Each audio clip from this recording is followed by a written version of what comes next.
Il ponte Morandi è chiuso da 1000 giorni, solo annuncio e nessuna data di possibile riapertura. L'intervento di Mare Amico e del deputato pentastellato Sodano. Assemblea cittadina delle anime contrapposte all'amministrazione Carmina, un appuntamento per discutere di industria, turismo, sviluppo economico e sociale della città marinara. Commemorazione dell'uccisione dell'ex presidente della regione Mattarella, l'arrivo dei Re Magi ad Agrigento in centro storico e a Fontanelle.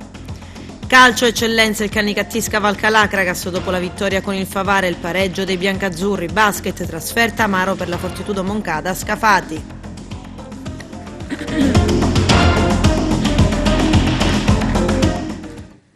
Bentrovati gentili telespettatori al nostro appuntamento con l'informazione. In apertura ci occupiamo del viadotto Acragas che collegava fino a 2 anni e mezzo fa Agrigento con Porto Empedocle. L'importante arteria, meglio conosciuta come Ponte Morandi, è chiusa, evidenzia Mare Amico, da 1000 giorni, ma non esiste alcuna data di possibile riapertura. C'è il servizio. Sono trascorsi 1000 giorni dalla chiusura del viadotto Acragas e ad oggi si registrano solo chiacchiere sul futuro della struttura. A stroncare così tutti gli annunci finora fatti da parte di ANAS e dell'amministrazione comunale è Mare Amico. Il 16 marzo del 2017, scrive l'associazione ambientalista, l'ANAS ha chiuso al traffico il ponte Morandi di Agrigento, dopo la diffusione da parte di Mare Amico di immagini ritraenti alcuni piloni fortemente ammalorati e la conseguente apertura di un'indagine conoscitiva da parte del procuratore della Repubblica di Agrigento, Luigi Patronaggio. Da allora, continua Mare Amico, sono passati 1000 giorni senza che nulla sia stato fatto. Nell'abbattimento proposto da Mare Amico, dal FAI, da Vittorio Sgarbi, dal compianto Sebastiano Tusa, che avrebbe permesso di liberare la Valle dei Templi da quell'ingombrante mostro in cemento che affonda i piloni dentro la necropoli Pezzino, nel ripristino proposto dall'ANAS che dovrebbe costare ben 30 milioni di euro. Presto Genova avrà il suo ponte, a firma di Renzo Piano, mentre ad Agrigento solo chiacchiere.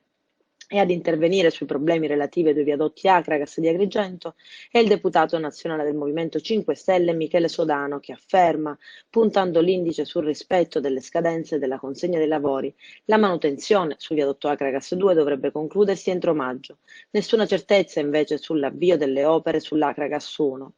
Questo ponte, continua, ci ricorda quanto tutto è lento in Sicilia. Sul primo tratto si sta lavorando, c'è un'azienda che deve portare a compimento i lavori da una data di scadenza, maggio. Qualora l'azienda non finisse per maggio, bisogna rescindere il contratto.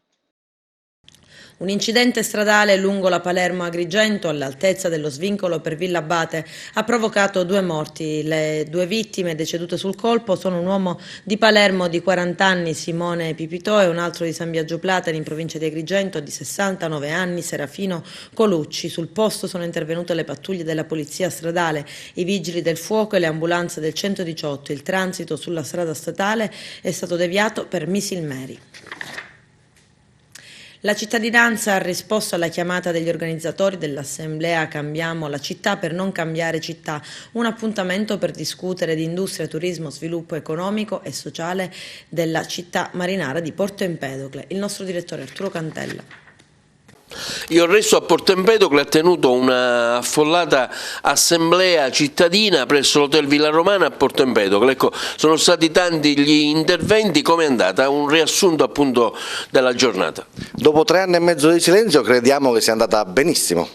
Qualcuno sperava che fosse una bagarre contro l'amministrazione, è rimasto deluso, quindi non potrà fare del vittimismo. È stata una bella assemblea in cui si è parlato di Porto Empedocle, in cui si è parlato di futuro di Porto Empedocle.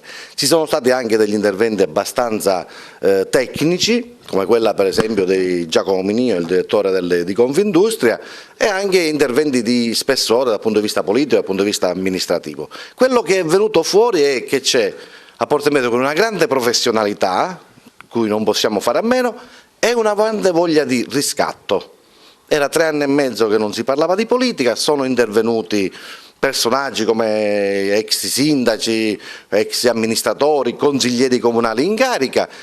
Ciò che è emerso è l'intenzione, l'obiettivo di rilanciare questa città, che può essere allo stesso tempo con un'area dedicata alle attività produttive. Pensiamo a tutte le aree retroportuali, circa 500.000 metri quadrati di area, e attività turistiche a ponente del porto. Adesso avrà un seguito questa assemblea, perché abbiamo in programma di fare un convegno proprio sulla vicenda che riguarda il porto, perché questa città dobbiamo decidere se dobbiamo essere una comparsa in tutti questi progetti di cui si parla del porto, oppure dobbiamo essere protagonisti principali e capire le intenzioni di Costa Crociere, di MSC, quali sono sulla destinazione dei turisti, se saremo solo un'area a parcheggio oppure i turisti avranno la possibilità di fermarsi a Porto Quindi Empedocle. interventi che sono stati propositivi e non, come magari qualcuno immaginava, di critica verso l'amministrazione attuale. No, assolutamente, noi avevamo invitato l'amministrazione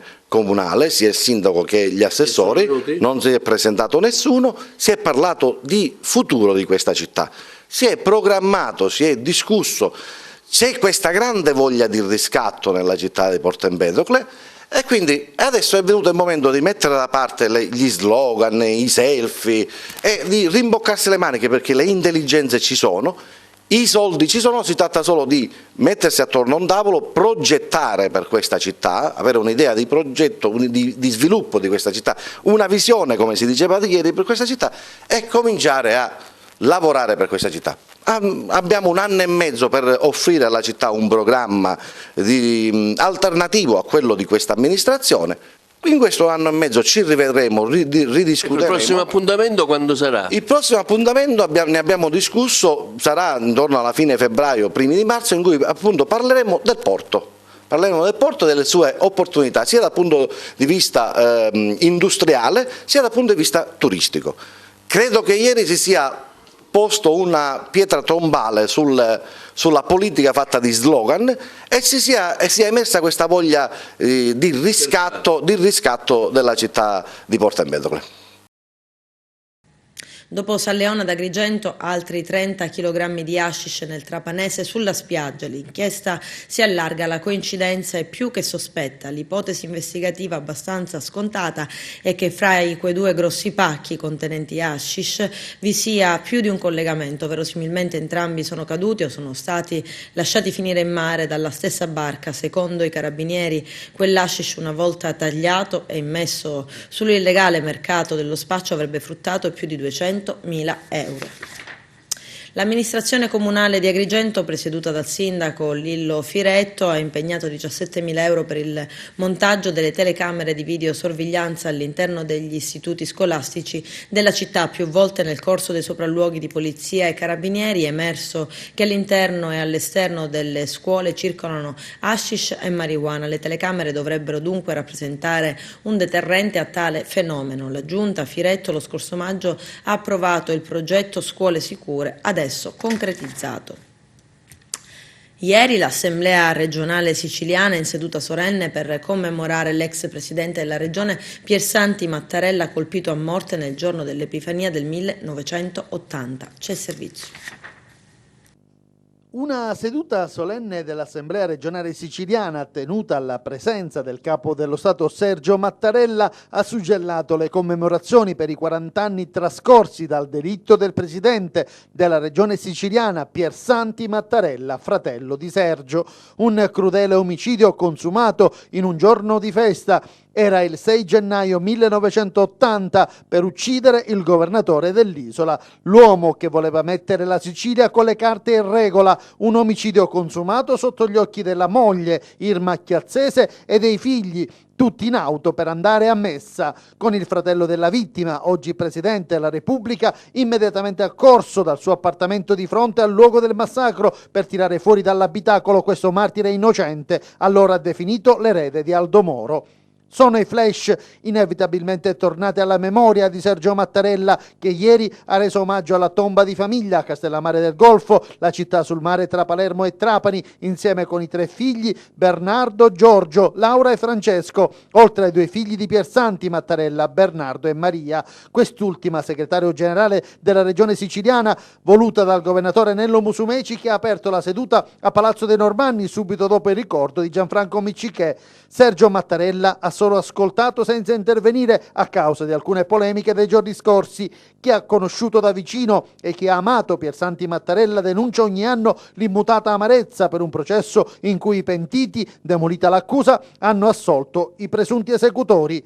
È ancora possibile tentare di dare un nome e un volto al killer di Piersanti Mattarella, ha detto Nino Di Matteo, componente del CSM. È doveroso che si faccia ogni sforzo possibile per verificare se, come riteneva probabile Giovanni Falcone, dice ancora Di Matteo, quel delitto rappresentò il primo eclatante esempio di una saldatura criminale tra gli interessi mafiosi e quelli della destra eversiva, che anche in epoca successiva ha prodotto le sue nefaste conseguenze. La magistratura ancora oggi e in futuro deve compiere il massimo sforzo nella consapevolezza che una verità parziale è pur sempre una verità negata, conclude Nino Di Matteo.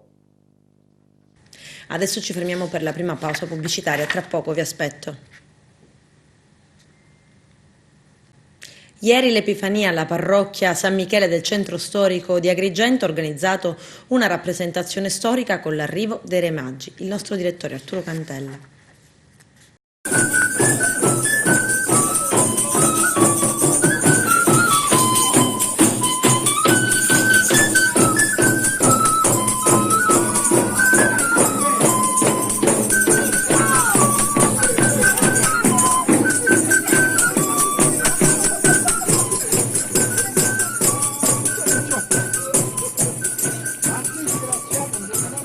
L'Epifania tutte le feste porta via. Anche quest'anno la parrocchia San Michele Badiola ha organizzato un evento per concludere in bellezza le festività natalizie in centro cittadino, ovvero l'arrivo dei tre re, una rappresentazione storica con la quale è stato simulato l'evento che vede i Re Magi protagonisti. 1 gennaio 2020, per la prima volta nel centro storico di Agrigento, nel nostro quartiere di San Michele, il corteo storico dei tre re, la festa dei tre re, i Re Magi che sono partiti con i cavalli e tutto il corteo storico da Madonna degli Angeli attraverso la Madonna degli Angeli, poi via lunga San Michele fino al presepio del centro storico. I Re Magi hanno portato oro, incenso e mirra al bambinello Gesù. Poi abbiamo fatto festa con panettone e regali per tutti i bambini. È stata una serata bellissima, memorabile. Ringraziamo al nostro prete, Don Sergio Bonvissuto, e a tutti quelli che hanno partecipato per la bella riuscita di questa festa dei tre re. Siamo sognatori e tra la scienza e la follia, quella stanza luminosa che ci precedeva nel cielo ha acceso nel nostro cuore il desiderio di andare oltre i confini. Lungo il cammino, la stella illuminava non solo il cielo sopra di noi, ma anche le mappe interiori del nostro cercare. Essa si è fatta luce nel nostro buio, a ricordarci che nessuna esistenza è condannata all'oscurità. Per andare alla grotta solo il 25 dicembre. Sarete ancora rimasti fermi, fin quanto amate una vita tranquilla e restate dentro la zona del vostro comfort, non ci sarà nessun sussulto dentro di voi. La vita inizia quando l'inquietudine ti spinge al viaggio, quando ti metti in cammino, quando cerchi il significato vero delle cose.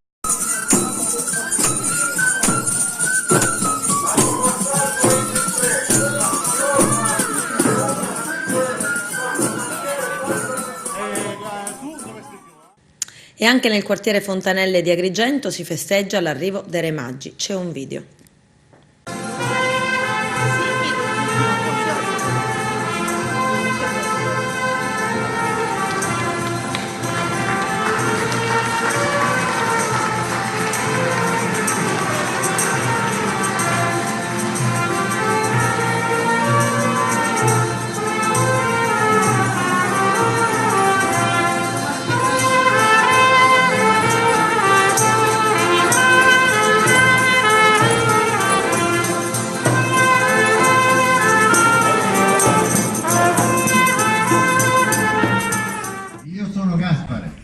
E offro a questo bambino l'oro, perché lui è il gran re e il suo regno non avrà fine.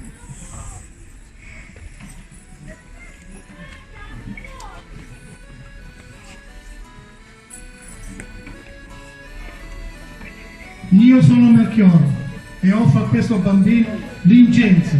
Lui è il gran sacerdote che pregherà per il Padre, per tutti noi.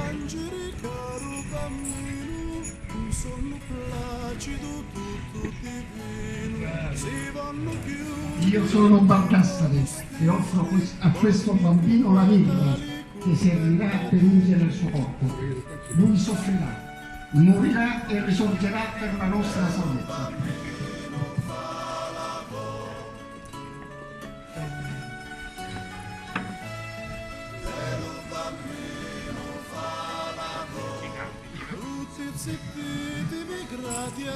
Dormiva a sonno chilla la mia capanna e ti botto un campo di vino finché non scende. Mi sono di cussa, ma non la canna ne scipo fuori e subito canto finito. Aprivo gli occhi e in cielo vitti una stella, aveva coda luminosa che era bello. Volava pasce in cielo e io di sotto e si fermava in questo sito, proprio sopra questa grotta, che ora è piena d'amore e di santità. Sogno ben dopo che stamattina non c'è detto ospitalità. Ora vengo cara cosa come mi trovavo e a te a Sant'Omo, amore, ti portavo un chiasco di vino buono c'era sopra.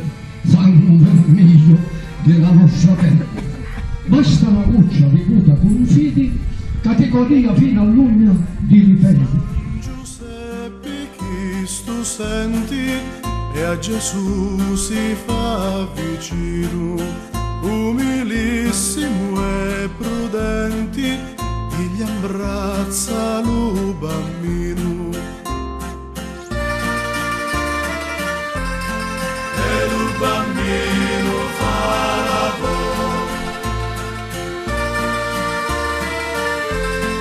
e lo bambino fa la voce. Quanto è fino l'uto sciato, figlio mio diletto e amato, che lo cuore m'ha risveglia, sto l'Abruzzo inzuccarato. E lo bambino fa la voce, e lo bambino fa la voce. Viabilità a Colabrodo in provincia di Agrigento, i sindacati organizzano una manifestazione di protesta. I particolari nel servizio. Dopo il vertice in prefettura sulla viabilità, i sindacati CGIL, CISL e UIL stanno stilando il documento unitario con le precise richieste che sarà portato all'attenzione delle autorità competenti. Organizzata per il prossimo 25 gennaio con inizio alle 11 una manifestazione di protesta dalla rotonda sotto il Tempio di Giunone fino alla rotonda della strada degli Scrittori. È difficile immaginare investimenti e sviluppo di un'area che per collegarsi alle aree metropolitane e agli aeroporti più vicini necessita, nelle migliori delle ipotesi, dalle 2 alle 3 ore di percorso, hanno detto i sindacalisti di CGIL, CISL e UIL, rispettivamente Alfonso Buscemi, Emanuele Gallo e Gero Acquisto. Ancora più complicata la situazione viaria delle strade ex consortili che conducono nei pochi insediamenti agricoli. Per tale ragione abbiamo deciso di mettere in campo quanto necessario per denunciare questo stato di isolamento infrastrutturale, per portarlo alla ribalta delle cronache nazionali, coinvolgendo i cittadini tutti. Nel documento che si sta preparando si metteranno in evidenza inevitabilmente i gravi ritardi sul completamento dei lavori sulla statale 189 per Palermo e sulla 640 per Caltanissetta e le condizioni di grave precarietà in cui versa la viabilità interna.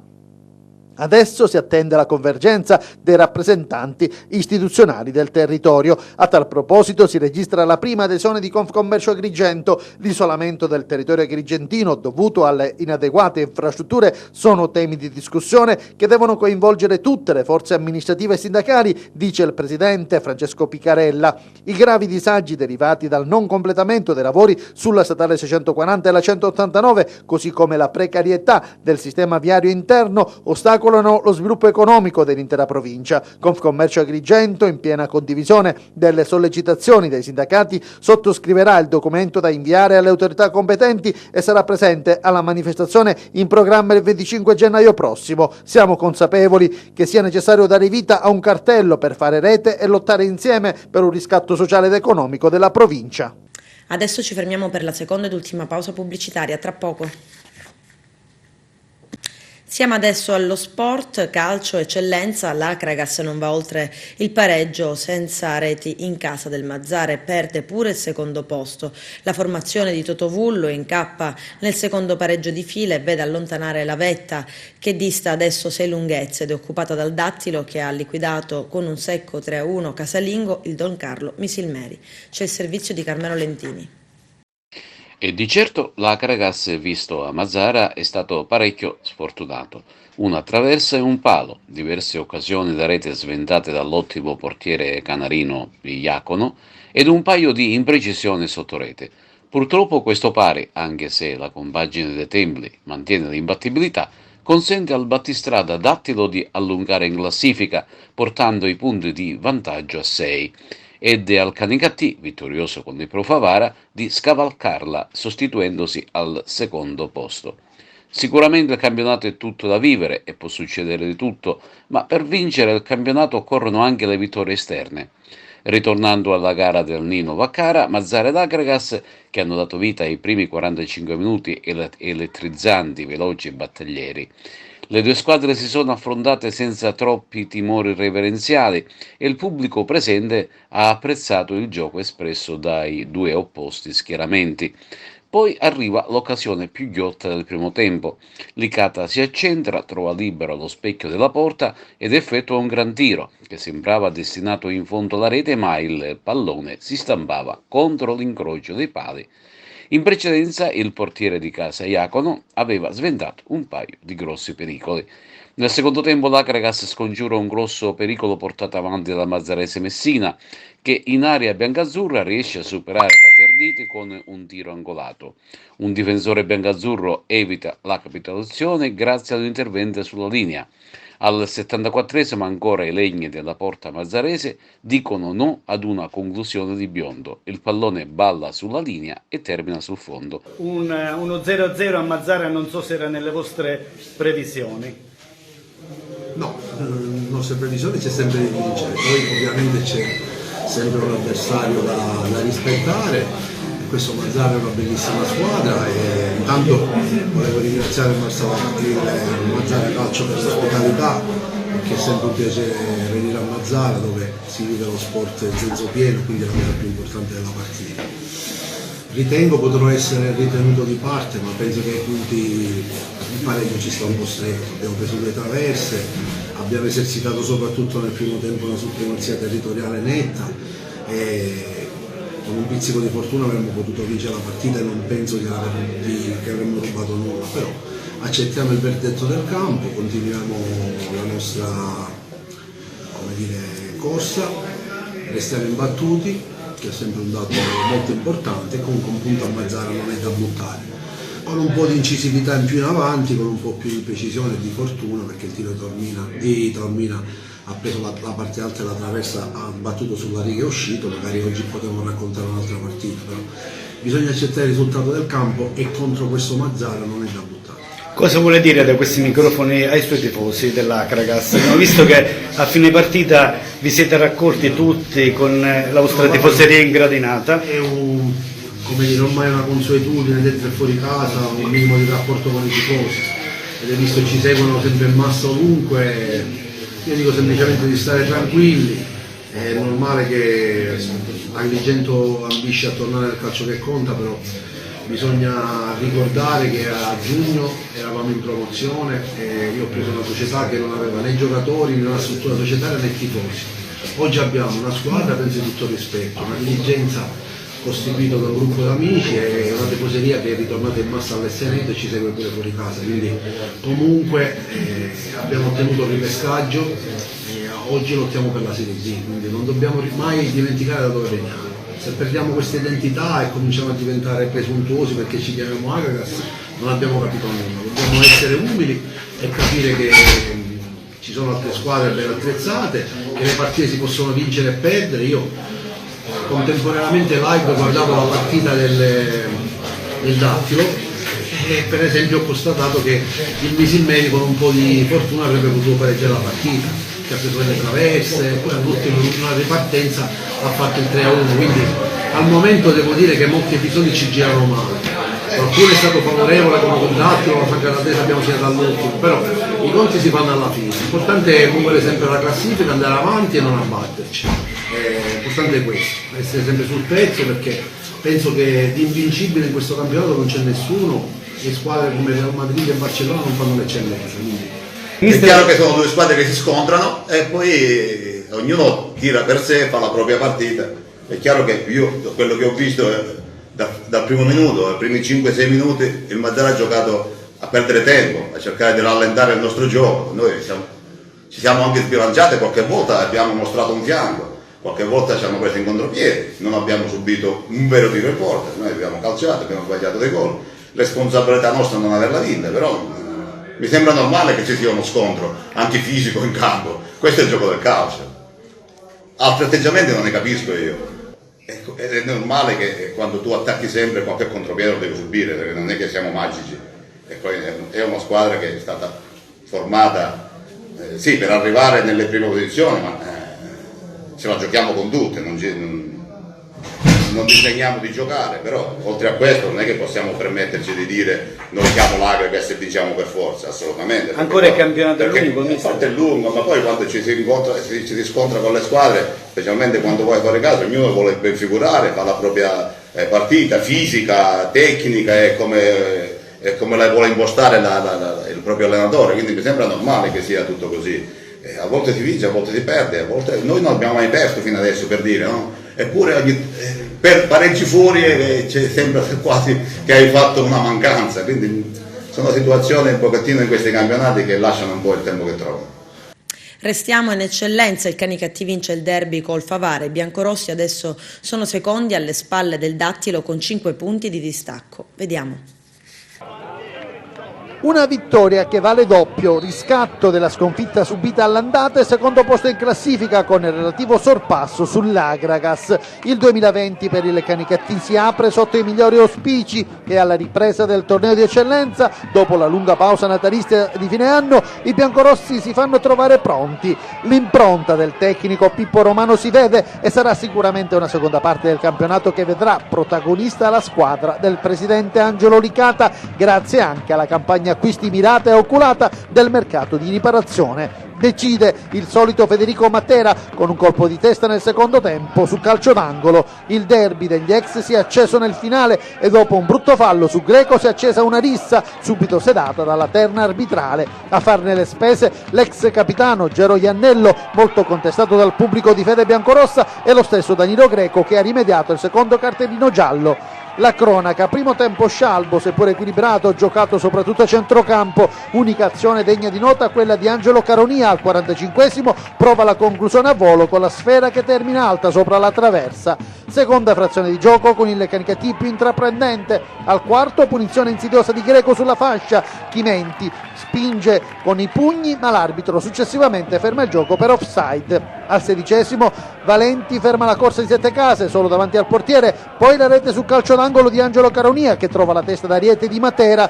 2 minuti più tardi Angelo Caronia, dopo una serie di scambi in area, tira alto. L'episodio delle doppie espulsioni al 30esimo. Nel finale al 39esimo Canicattì ancora pericoloso, traversa di Matera, e al 31esimo una prodezza di Chimenti che si distende e para la punizione calciata dall'autore della rete che gli nega la gioia del raddoppio. Si inizia nel migliore dei modi, la sofferenza era prevedibile perché quando si rientra dalle feste chiaramente c'è una situazione che non sai come va a finire, però sapevamo di incontrare una squadra organizzata, una squadra che ci ha messo del suo per riuscire a uscire indenni da Canicattì e in questo caso da Ravanusa. È stata una partita tirata, tosta, sapevamo le difficoltà, però credo che alla fine per tutto quello che si è creato, per tutto quello che abbiamo fatto, scontando le azioni, forse una loro e 5-6 noi, perciò il risultato secondo me è più che meritato. Sì, secondo me è stata una partita ben giocata, ben combattuta, con due squadre che volevano tutte e due, secondo me, i 3 punti. Alla fine l'ha spuntata il Canicattì su un calcio piazzato, però ci sono state delle azioni sia da una che dall'altra parte.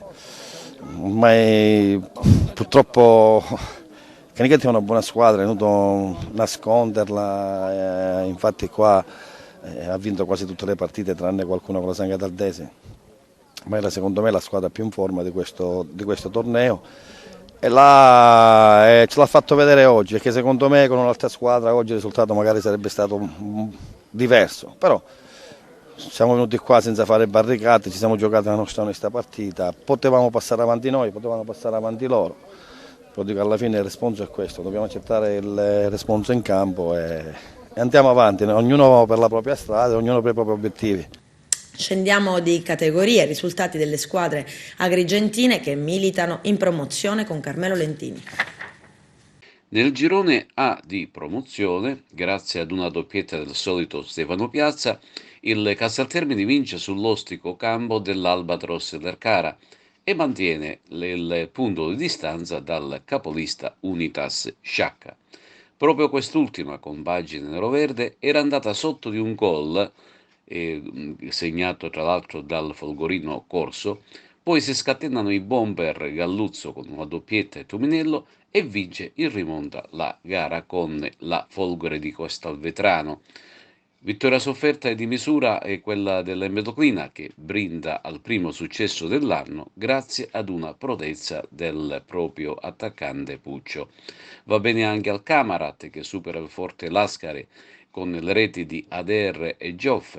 Grazie a questa vittoria la compagine granata di Angelo Mercante ottiene la sesta posizione in classifica generale ad un passo dalla zona playoff. Prima categoria, l'Atletico Favara vince 2-1 contro il Gemini. Ci sono le interviste agli allenatori. Manara, allenatore dell'Atletico Favara, l'anno nuovo inizia bene. Sì, diciamo che è una vittoria che vale doppio perché abbiamo incontrato una signora squadra. Che obiettivo ha l'Atletico Favara? Ormai non ci possiamo nascondere più. Eravamo partiti per divertirci, per giocare tutte le partite per vincere, però senza avere un obiettivo reale. L'unico obiettivo era mantenere la categoria. Ormai siamo secondi, siamo ora alla seconda giornata di ritorno e quindi penso che il nostro obiettivo deve essere quello di cercare di tenere la migliore posizione per fare i playoff in casa. Oggi la partita poteva terminare sul risultato del pareggio perché forse noi siamo stati un po' più ingenui sui gol, forse sono stati proprio gli errori ingenui nel primo tempo e nel secondo quel rinvio del portiere a far sì che loro abbiano sfruttato alla meglio i nostri errori, ma la partita a parer mio è stata equilibrata.